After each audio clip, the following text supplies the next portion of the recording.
नमस्कार विद्यार्थियों, मैं हूं गणपत सेजू और आप सभी का स्वागत करता हूं आप ही के अपने channel GK with GS sir के अंदर। आज का जो वीडियो है कक्षा 7 के लिए वार्षिक जो परीक्षा अभी आपके आयोजित होगी, सामाजिक विज्ञान विषय का मॉडल पेपर है। मतलब आपकी जो वार्षिक परीक्षा होगी उसके अंदर है जो पेपर होगा उसमें ज्यादातर क्वेश्चन है इस पेपर में से आपको देखने को मिलेगा। तो यदि आप कक्षा 7 के स्टूडेंट है तो इस वीडियो को आप लास्ट तक जरूर देखिएगा। पहला क्वेश्चन है आपके सामने कि राजस्थान में सदाबहार वन कहाँ पाए जाते हैं। राजस्थान है उसमें सदाबहार वन है, वो कहाँ पाए जाते हैं। तो इसमें जो राइट आपका आंसर रह जाएगा वो रहेगा माउंट आबू। माउंट आबू है, यहाँ पर है राजस्थान में सदाबहार वन पाए जाते हैं। कृषि विपणन बोर्ड मदद करता है। कृषि विपणन बोर्ड है, ये किसकी मदद करता है? किसानों की, शिक्षक की, विद्यार्थियों की या पशुपालक की। तो कृषि विपणन बोर्ड है मित्रों, ये करता है आपके किसानों की सहायता। क्वेश्चन नंबर 3 है आपके सामने कि राजपूताने का कर्ण किसे कहा जाता है। राजपूताने का कर्ण है, ये किसे कहते हैं? महाराजा राय सिंह, महाराणा संगा, मिर्जा राजा जयसिंह, महाराणा प्रताप। तो इसमें जो आपके राइट आंसर रहेगा वो रहेगा महाराजा राय सिंह। बीकानेर के महाराजा राय सिंह है, इनको है मारवाड़ का या राजपूताने का कर्ण कहा जाता है। यहाँ आपकी क्या रह जाएगा? क। अगला क्वेश्चन है कि इनमें से कौन सा प्राकृतिक पारितंत्र नहीं है ना। इसमें प्राकृतिक पारितंत्र कौन सा नहीं है? तो इसमें है कोई नहीं, है ना, मतलब सभी है प्राकृतिक पारितंत्र हैं। निम्नलिखित में से कौन सी गैस हमें सूर्य की हानिकारक किरणों से बचाती है? कौन सी गैस है वो सूर्य की हानिकारक किरणों से बचाती है?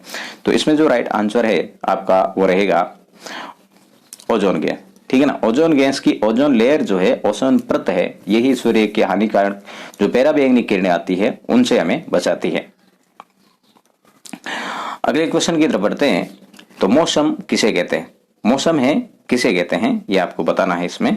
तो मौसम शब्द है, ये मौसम से, अरबी भाषा का जो मौसम शब्द है इनसे बना है। ठीक है ना, और मौसम किसका शब्द है? अरबी भाषा का है। और मौसम कहते किसे हैं? देखो, अल्पकालीन, है ना, किसी क्षेत्र विशेष की अल्पकालीन जो वातावरण जो होता है, अल्पकालीन जो वातावरण कह सकते हैं, उसे क्या कहते हैं? मौसम कहते हैं। खनिज किसे कहते हैं? ऐसे रासायनिक गठबंधन जो है जमीन से खोदकर है वो निकाले जाते हैं, उसे क्या कहते हैं? खनिज कहते हैं। प्राकृतिक पर्यावरण से आप क्या समझते हैं? प्राकृतिक पर्यावरण किसे कहते हैं? मतलब वे पर्यावरण जो है प्रकृति अर्थात स्वयं है अपने आप ही परिस्थितियों का निर्माण करता है, वो आपका प्राकृतिक पर्यावरण है। मतलब उसके अंदर मानव का किसी प्रकार का कोई इंटरफेयर नहीं होता है। पृथ्वी की 3 परतें कौन सी है? पृथ्वी की 3 परतें मित्रों वो कौन कौन सी है? तो देखो, एक आपको पता होना चाहिए, सियाल, सिपे और सियाल है, सिफे और निफे, ये 3 है वो पृथ्वी की क्या है? परतें हैं। 3 प्रकार की शैलों के नाम बताइए। 3 प्रकार की शैलें हैं वो कौन सी हैं? तो 3 प्रकार की शैलें हैं आग्नेय, अवसादी और कायांतरित।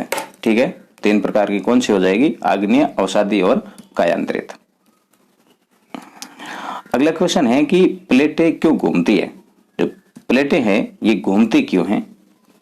देखो, जब प्लेटों का निर्माण होता है तो वो अपने अंदर क्या संचरण करती है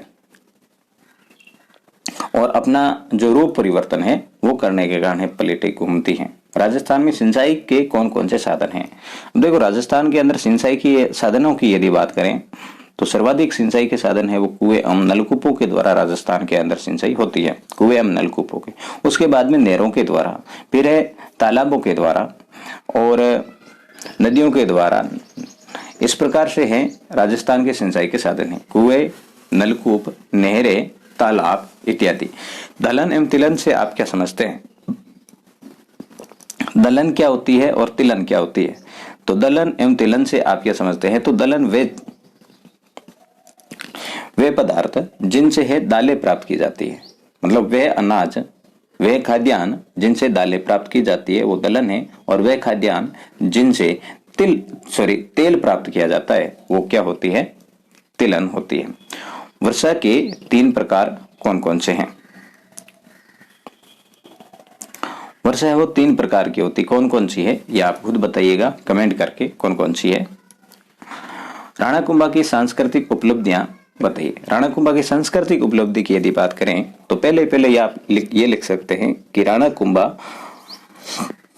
की सांस्कृतिक उपलब्धि, मेवाड़ के अंदर 84 दुर्गों में से 32 दुर्गों का निर्माता राणा कुंभा को माना जाता है। राणा कुंभा के द्वारा कुंभलगढ़ दुर्ग, विजय स्तंभ, कुंभलगढ़ दुर्ग के अंदर विजय स्तंभ है, अचलगढ़ दुर्ग है, अर्थात कई है मुख्य मेवाड़ के दुर्ग है, उनका निर्माण करवाया गया था। तो इसकी सांस्कृतिक उपलब्धि कई है। फिर सांस्कृतिक उपलब्धियों को मैंने देखें तो उनके द्वारा कई वो किताबें भी लिखी गई थी, उनका जिक्र भी आप उसके अंदर कर सकते हैं। अतीत में विदेशी किसे माना जाता था? देखो यहाँ पर एक इंपॉर्टेंट फैक्ट है कि अतीत है उसके अंदर विदेशी किसे माना जाता। अतीत के जो प्राचीन समय में है विदेशी, मतलब आदिवासी जो लोग हैं या फिर जंगलों में रहने वाले थे, यहाँ जो लोग अपने एक एकांतवास में रहते थे वो है विदेशी किन्हें मानते थे? मतलब अपने क्षेत्र के अलावा, मतलब अपना जो गांव है उसके बाहर का जो भी व्यक्ति है उनके लिए क्या था? वो एक विदेशी था। तो इसमें ये लिख सकते हैं अतीत में व्यक्ति है अपने क्षेत्र, अपने निवास स्थान अर्थात अपने क्षेत्र के बाहर के जो भी व्यक्ति है उन्हें क्या माना जाता था? विदेशी माना जाता था। इसमें यदि बात करें जागीरदार और अंग्रेज, है ना, विदेशी के में आए तो जागीरदार और अंग्रेजों को है विदेशी माना जाता था। किन्हीं 3 किसान आंदोलनों के नाम लिखने हैं आपको। तो किसान आंदोलन की बात करें तो बिजोलिया लिख सकते हैं, बेंगू लिख सकते हैं, है ना, बिजोलिया है, बेंगू है, नीमू चना है, बहुत सारे किसान आंदोलन हैं उसके अंदर आप लिख सकते हैं। ज्वार भाटा क्या है, ये कैसे उत्पन्न होता है? देखो जो समुद्र है, समुद्र के अंदर जो सुनामी है, समुद्र के अंदर तूफान का उठना, तूफान उठता है तो जब समुद्री लहरें जो है अपने निश्चित जो तल है उनसे ऊपर उड़ती है उसे ज्वार कहते हैं, और फिर ऊपर उठी हुई जो लहरें हैं नीचे गिरती हैं उसे क्या कहते हैं? भाटा कहते हैं। तो ये कैसे उत्पन्न होती है? समुद्र के अंदर तूफान के आने से। नाना भाई, सेंगा भाई व एवं काली बाई की जीवनी को बताइए। नाना भाई, सेंगा भाई और काली बाई, आपने नाम सुना होगा रास्तापाल का। किसका नाम? रास्तापाल गांव जो कि डूंगरपुर के अंदर है। उसके अंदर आदिवासी लोगों के द्वारा, डूंगरपुर प्रजामंडल के द्वारा है, वहां पर क्या चलाई जाती थी? स्कूल चलाई जाती थी। और स्कूल के अंदर पहले कौन थे? नाना भाई थे। नाना भाई को है डूंगरपुर की जो पुलिस है उनको है पीट कर मार दिया गया।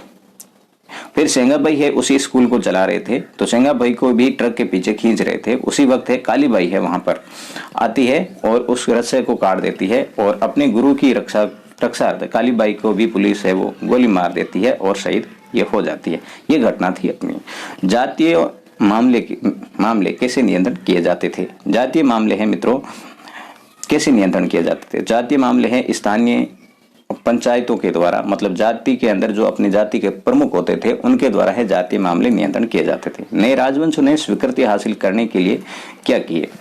तो नए राजवंश से इन्होंने स्वीकृति हासिल करने के लिए ज्यादा से ज्यादा क्या किया है? दान किया। ज्यादा से ज्यादा क्या किया? दान किया। और अपने अंग्रेज है या फिर अपने जो सामंत राजा है उनको है सर्वाधिक कर है लोगों से वसूल कर है उनको प्रदान किया था।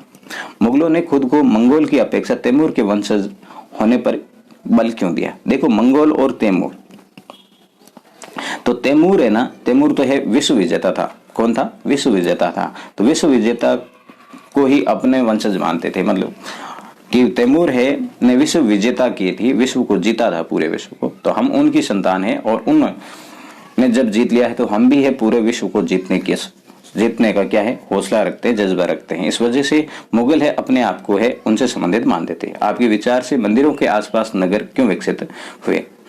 देखो, मंदिर जो है उनके आसपास है नगर क्यों विकसित हुए थे? तो न मंदिरों में पहले तो सर्वाधिक है वहां पर आबादी, और फिर है प्राचीन समय में मंदिरों के पास में अपनी धार्मिक आस्था थी, और उसके बाद में है मंदिरों को ही लोग है दान दिया करते थे, और जब दान देते थे तो वहाँ एक शहर सा विकास हो गया, वहां पर है सामंत लोग है वो रहने लग गए थे। राजस्थान के उष्ण कटिबंधीय कटीले वनों की विशेषता बताइए। उष्ण कटिबंधीय कटीले वन, तो उष्ण कटिबंधीय कंटीले जो वन है मित्रों वो कहां पर पाए जाते हैं? शुष्क और कंटीले है। तो कंटीले से सीधी सी बात है, एक तो ये पतझड़ है, अपनी पत्तियां हैं समय समय पर ये गिरा देते हैं, ये कांटेदार होते हैं, इनकी पत्तियां बिल्कुल छोटी होती हैं, पेड़ों की साल है वो मोटी मोटी होती हैं। तो इस प्रकार है आप इसकी विशेषता बता सकते हैं। तो ये था आज का पेपर आपके लिए, सामाजिक विज्ञान के लिए। मुझे आशा है कि आपके लिए बहुत ये हेल्पफुल रहेगा। यदि आपने इस चैनल को सब्सक्राइब नहीं किया है जीके विद जीएस सर को, तो सब्सक्राइब कर ले, या फिर आप मेरा स्कूल नाम के चैनल पर देख रहे हैं तो उनको भी सब्सक्राइब कर लें, नहीं तो वहां पर जाकर है मेरा स्कूल पर आपको सभी वीडियो है स्कूल से संबंधित मिल जाएंगे। तो आज के वीडियो में बस इतना ही, मिलेंगे नेक्स्ट वीडियो में, तब तक के लिए जय हिंद, वंदे मातरम।